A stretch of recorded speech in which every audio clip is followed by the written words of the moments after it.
Hello दोस्तों, welcome back to my YouTube channel. दोस्तों, बात करेंगे हम बिहार स्टेट 2024 के संबंध में। जैसा कि आपको पता है कि बिहार स्टेट 2024 का जो है आंसर की वो जारी कर दिया गया है और रिजल्ट की जो तिथियां हैं वो भी जारी कर दी गई हैं। आपको बता दें कि आंसर की जारी किया गया है, लेकिन आपके आंसर की में बहुत सारे प्रश्नों के जो आंसर्स हैं वो गलत हैं। यानी कि अभ्यर्थियों द्वारा लगातार कमेंट किए जा रहे हैं कि सर जो आंसर की आया है उसमें बहुत सारे प्रश्नों के जो आंसर्स हैं वो गलत हैं। तो आपत्ति करने के लिए जो है वहाँ पे बिहार स्टेट के द्वारा, वहाँ पे बिहार विद्यालय परीक्षा समिति के द्वारा जो है आपको मौका दिया गया है। आपको बता दें आज आपका लास्ट डेट है, तो आज आपका जो है चैलेंज आप कर सकते हैं, यानी कि आपत्ति आप कर सकते हैं प्रश्नों पर। और किस प्रकार से आपको चैलेंज करना वो भी हम बता देते हैं।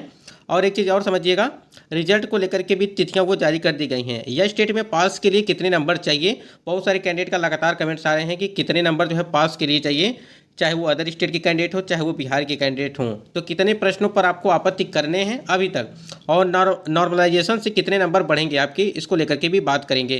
क्योंकि जो आपके अलग अलग शिफ्ट में पेपर कराए गए हैं उस अलग अलग शिफ्ट के पेपर में बहुत सारे ऐसे प्रश्न हैं जो गलत हैं, यानी कि प्रश्नों के जो आंसर्स हैं गलत हैं या तो प्रश्न ही गलत हैं। जनरल, ओबीसी, एससी, एसटी सभी महिला पुरुष दोनों के लिए यहाँ पे हम लोग बात करने वाले हैं कि किसमें कितने कैंडिडेट जो है वो पास होंगे, किस कैटेगरी में।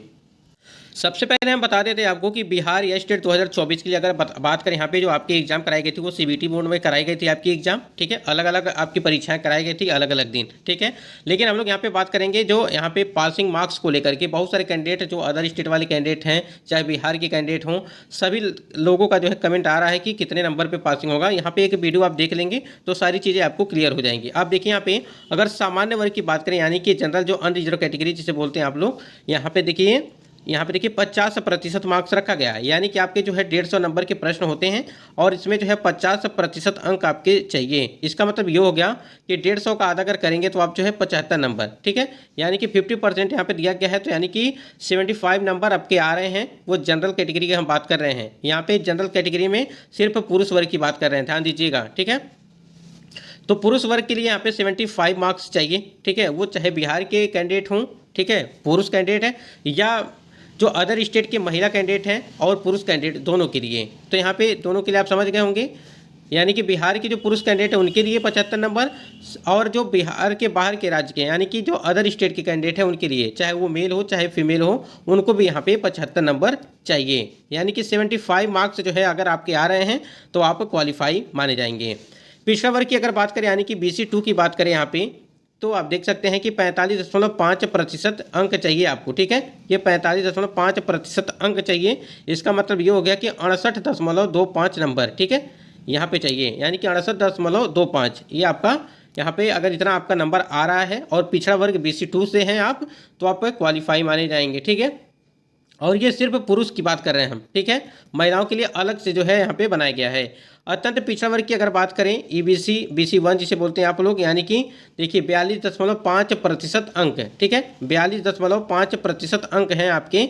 इसका मतलब ये हो गया कि 63.75, ठीक है, ये आपके नंबर हैं। यानी कि 150 में आपके 63.75 यहाँ पे नंबर आता है, तो आप जो है पास माने जाएंगे, क्वालिफाई हो जाएंगे। अनुसूचित जाति, अनुसूचित जनजाति, इसका मतलब ये कि SC ST की बात यहाँ चल रही है। और 40% अंक, देखिए यहाँ पे 40% अंक, इसका मतलब ये कि ऐसे कैंडिडेट को जो है यहाँ पे 60 नंबर चाहिए, ठीक है। ऐसे कैंडिडेट को 60 नंबर चाहिए, जो भी SC ST कैंडिडेट हों, पुरुष वर्ग की हम बात कर रहे हैं यहाँ पे, तो 60 यहाँ पे चाहिए। उसके बाद यहाँ पे देखिए दिव्यांग कोटि के उम्मीदवारों के लिए बात करें यहाँ पे, तो दिव्यांग के लिए भी 40% रखा गया है। इसका मतलब ये भी इनके लिए भी जो है 60 नंबर चाहिए, ठीक है। अब यहाँ पे दिव्यांग कोटि के जो कैंडिडेट हैं, चाहे वो अदर स्टेट के कैंडिडेट हों, ठीक है, अगर यहाँ पे दिव्यांग हैं, आप अदर स्टेट के कैंडिडेट हैं, तो आप जनरल में काउंट होंगे, ठीक है। यानी कि आपको 75 नंबर चाहिए। अगर आप बिहार के दिव्यांग कैंडिडेट हैं तो आपको 60 नंबर चाहिए, ठीक। महिला, यानी कि सभी वर्ग की महिला, चाहे वो किसी भी कैटेगरी की हो, यहाँ पे जो आपने कैटेगरी दिखाई, unreserved category BC2 EBC BC1, और उसके बाद SC ST PWD सभी वर्ग की जो महिलाएं हैं, यानी उनके लिए क्या है, उनके लिए भी 60 मार्क्स रखा गया है इनकी। यानी कि 60 नंबर रखे गए हैं। 40% जो नंबर होंगे यानी कि 150 में वो आपके हैं। यानी कि 150 में आपको जो है 60 नंबर चाहिए। तो जो जितने भी कैंडिडेट महिला कैंडिडेट हैं बिहार के हैं, अदर स्टेट की कैंडिडेट जो महिला कैंडिडेट उनको छोड़ करके, अदर स्टेट की महिला के लिए जो है 75 नंबर चाहिए आपके यह स्टेट में, चाहे आप किसी भी कैटेगरी की हो, चाहे आप जो है दिव्यांग कोटि के क्यों ना हो, किसी भी, चाहे वो SC ST के हों, ठीक है, सभी के लिए जो है यहाँ पे जितनी भी महिलाएं हैं वो आपका यहाँ पे अदर स्टेट की महिला वो 75 मार्क्स उनके लिए चाहिए। तो यहाँ तक चीज़ें आप समझ गए होंगे। अगर अभी भी आपको यहाँ पे कन्फ्यूजन है इसको लेकर के तो आप कमेंट सेक्शन में ज़रूर कमेंट करिएगा इसके लिए कि नंबर्स को लेकर के। बाकी हमने नंबर यहाँ पे लिख रखा है कि आपको दिक्कत ना हो समझने में, ठीक है। ये परसेंटेज यहाँ पे हमने लिख के रखा हुआ है जिससे आपको समझने में आसानी होगी। यहाँ पे नंबर लिख दिए हैं कि आपके कितने नंबर चाहिए। यहाँ पे ये परसेंटेज के हिसाब से, यानी कि अगर यहाँ पे 150 का 40% करेंगे तो 60 नंबर यहाँ पे दिखाई देगा।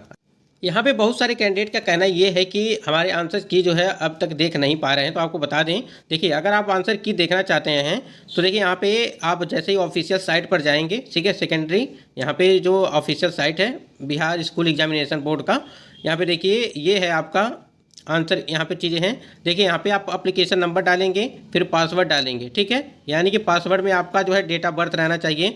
मान लीजिए आपका 24 अगस्त, ठीक है, 24 अगस्त 2001 है, 2021 है, ठीक है। आपको ऐसे डालना है, मान लीजिए 24 है तो 24 ही रहेगा, ठीक। उसके बाद अगस्त है तो अगस्त में क्या करें, पहले आप 0 लगा लेंगे, ठीक है। उसके बाद जो है मंथ, यानी कि यहाँ पे अगर अगस्त की बात करें तो 8वां, ठीक है।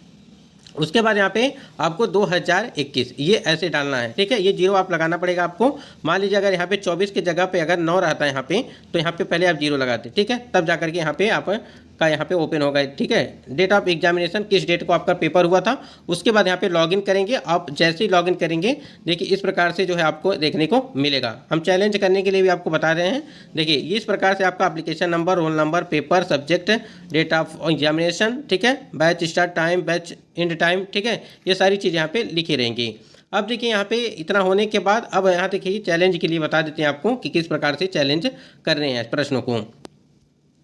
जैसे ही आप यहाँ पे लॉगिन करेंगे उसके बाद से ये सारे आपको देखिए प्रश्न जो है यहाँ पे खुल के आ जाएंगे, ठीक है। ये प्रश्न है और ये इसके आंसर्स दिए गए हैं, ठीक है। यहाँ पे करेक्ट आंसर क्या माना गया है और कैंडिडेट का आपका आंसर क्या है, यहाँ पे चीज़ें दी गई हैं, ठीक है। सेम इसी प्रकार से यहाँ पर भी ये सारी चीज़ें हैं, ठीक है। अगर मान लीजिए आपको आपत्ति करना है तो आपत्ति करना क्या है कि जो ये QID कोड दिया गया है, मान लीजिए आपको इसी प्रश्नों पर आपत्ति करना है तो आप इस पर जो है क्लिक करेंगे, ठीक है। यहाँ पे क्लिक करेंगे और देखिए यहाँ पे क्लिक कर, ये आप जो है यहाँ पे क्लिक नहीं करना आपको। यहाँ पे ये जो QID कोड लिखा हुआ है, मान लीजिए 153, ठीक है, ये आपको लिख के रख लेना है, ठीक है। जितने भी प्रश्न आपके डाउट में होंगे वो प्रश्नों को, उन प्रश्नों को लिख लेना है और एक कॉपी पे, और एक ही साथ जो है आपको सारे प्रश्नों को जो है कर देना है। देखिए यहाँ पे मान लीजिए यहाँ पे QID कोड 153, ठीक है। अभी देखिए यहाँ पे अगर मान लीजिए ऑप्शन यहाँ पे आपको लगता है गलत है, ठीक है, मान लीजिए यहाँ पे मार्क है, ठीक, मार्क में तीसरे नंबर पे है, यहाँ पे आयोग ने माना है और यहाँ पे कैंडिडेट का जो है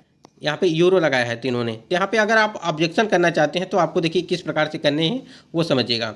देखिए आप जैसे यहाँ पे आएंगे तो यहाँ पे आपको दिखेगा, यहाँ पे देखिए क्रिएट चैलेंज, ठीक है। ये क्रिएट चैलेंज पे आप क्लिक करेंगे और जैसे ही आप क्लिक करेंगे, ठीक है, आपको इस प्रकार से इंटरफेस देखने को मिलेगा। नाम, gender, application number, roll number, paper, ठीक है, इस प्रकार देखने को मिलेगा। और आप नीचे देख पा रहेंगे कि जनरल सोशल साइंस, ठीक है, ये है आपका। और देखिए चैलेंज ID नंबर यहाँ पे जो हमने आपको बताया है ये, और देखिए चैलेंज ऑप्शंस, ठीक है, ये है। यहाँ पे सारी चीज़ें यहाँ पे भरने के बाद, ठीक है, देखिए यहाँ पे भरने के बाद देखिए यहाँ पे पेपर की अगर बात करें, पेपर 104, ठीक है, जनरल सोशल साइंस के लिए। और चैलेंज क्वेश्चन नंबर जो हमने अभी बताया आपको कि 153 अगर यहाँ पे क्वेश्चन ID है तो आप इसको यहाँ पे डालेंगे। उसके बाद करेक्ट ऑप्शन जो रहेगा आपका वो डालना है, फिर चैलेंज आंसर जो है उसको डालना है, यानी कि जिस पे आंसर पे आप चैलेंज कर रहे हैं उसको डालना है, ठीक है। उसके बाद यहाँ पे प्रोसीड कर देंगे, ठीक है। इसके बाद प्रोसीड करने के बाद आप जो है फिर से जो है आपको इसी प्रकार से इंटरफेस देखने को मिल जाएगा।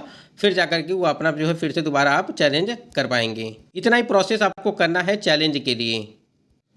अलग अलग दिन पेपर होने की वजह से, अलग अलग शिफ्टों में पेपर होने की वजह से बहुत सारे शिफ्टों के पेपर जो है, यानी कि आपको बता दें कि नॉर्मलाइजेशन से बहुत सारे कैंडिडेट के नंबर बढ़ेंगे। बहुत सारे प्रश्न गलत हैं। जैसे आपको एक प्रश्न था कि भारत विश्व के कच्चे इस्पात उत्पादकों में स्थान पर है, तो देखिए आंसर में दूसरा रहेगा, लेकिन आयोग ने जो है उसमें कुछ और ही माना है। फिर एक आपका क्वेश्चन था कि 188/220 का जो सरलतम रूप था उसको करना था। इस पे जो है उसमें जो ऑप्शन था वो ऑप्शन नहीं था, यानी कि जो आंसर है उसमें ऑप्शन नहीं था, तो वो आपको कॉमन नंबर मिलेंगे।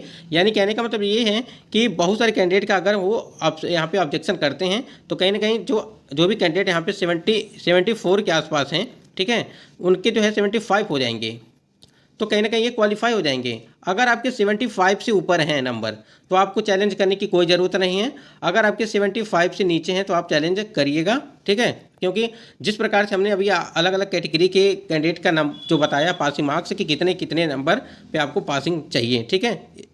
अगर मान लीजिए आपके 70 नंबर पासिंग है या 68 नंबर पासिंग है, तो आप 68 से अगर ऊपर हैं 2 या 3 नंबर तो आपको चैलेंज करने की कोई ज़रूरत नहीं है।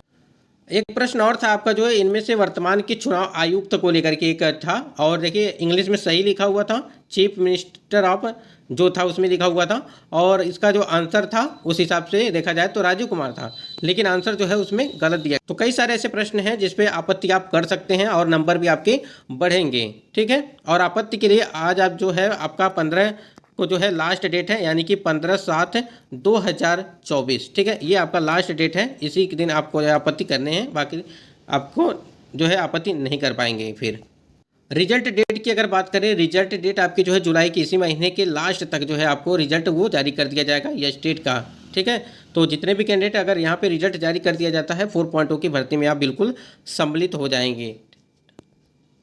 और इसके बाद देखिए अगर आपको कोई चीज़ समझ में नहीं आया तो कमेंट सेक्शन में कमेंट करके पूछ लीजिएगा। बाकी हमने पासिंग जो मार्क्स है उसको बता दिया है, क्लियर कर दिया है। उसके संबंध में देखिए एक बार और बता देते हैं, जो अदर स्टेट वाले कैंडिडेट हैं, चाहे वो मेल हो चाहे फीमेल हो चाहे किसी भी कैटेगरी के हों, ठीक है, उनके 75 मार्क्स चाहिए, यानी कि 75 नंबर आपके हैं तो आप क्वालिफाई हैं, अन्यथा डिसक्वालीफाई हैं आप।